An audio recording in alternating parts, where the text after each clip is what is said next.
If you were to ask, Thalita Lyra would tell you that what she wanted in life, more than anything, was to bring people together. Whether it was her father selling out clubs for the latest 4-0 band he'd signed, or her mother showing off Botafogo, Lapa, and Ipanema to groups of tourists from around the world. Thalita loved seeing people come together to share their passion and form meaningful connections.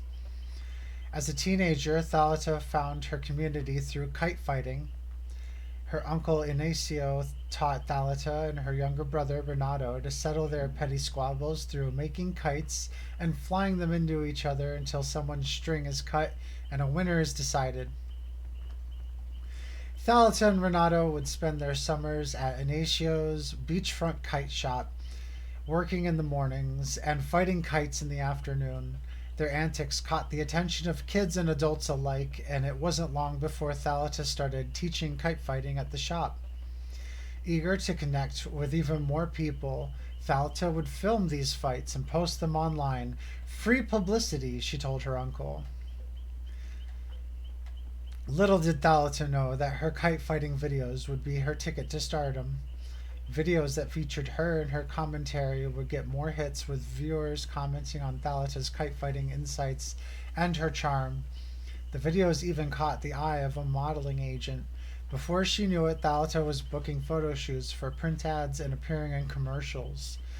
She loved the work and knew it wouldn't be long before she could transition to acting. Then she would be capital F famous, like the stars of the telenovelas that she watched growing up. Her community would span all of Brazil and maybe even beyond, but it was not to be. Little by little, modeling took Thalita further from the kite shop.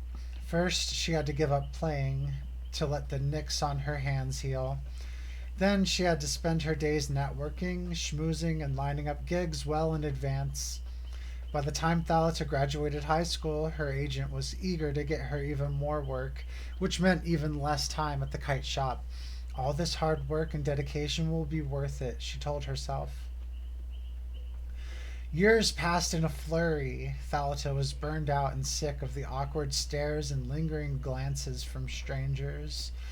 Fame, it seemed, was not as glamorous as she thought it would be.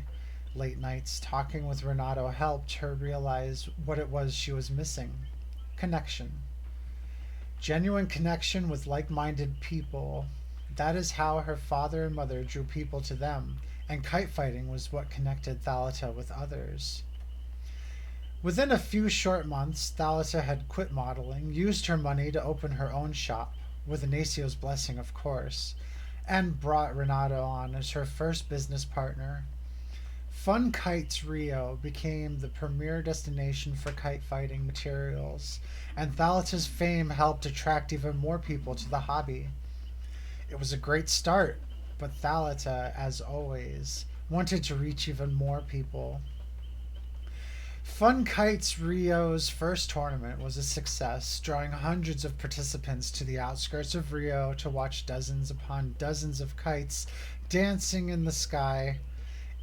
In between socializing with old and new friends, helping at the concession stands, and even playing a match or two, Thalita found a few moments to cry happy tears by herself. She had done it. This was exactly the community she wanted to create. By the time the sun set and the tournament came to a close, the field was covered in litter. Thalita and Renato stayed behind to clean up.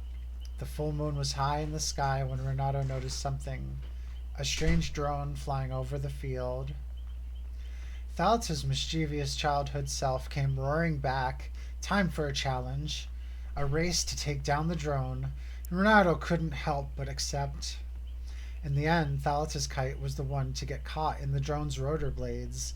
She cheered as Renato watched the thing sputter into the forest, leaving a trail of smoke in its wake. Thalita didn't want to look for the fallen drone. She was happy to leave her kite behind, but Renato walked off to the trees on his own, and Thalita couldn't let her brother wander the dark forest by himself. Deep in the woods, Renato found more than just the drone. Thalita heard a scream and watched as a man drenched in blood emerged from the forest. He grabbed her brother, desperate for help, but it was already too late. Thalita nearly screamed as the man split in two and a woman stepped forward, covered in high-tech hunting gear. Why wasn't Renato moving? She grabbed her brother and ran. Another drone floated overhead, like the one she had downed with her kite. They were the hunter's eyes, and she had plucked one of them from the sky. Renato was in shock, and Thalita saw that his arm had been cut deeply. When? It didn't matter. He was bleeding and they needed to get to safety. That was when she saw the factory, a rotting brick building collapsing under the weight of time.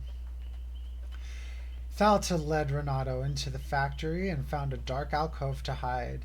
The hunter followed, and she dragged some wooden beams across the entrance.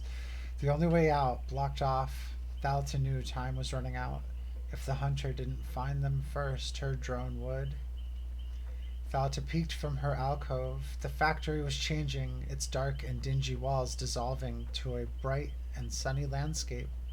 A beach.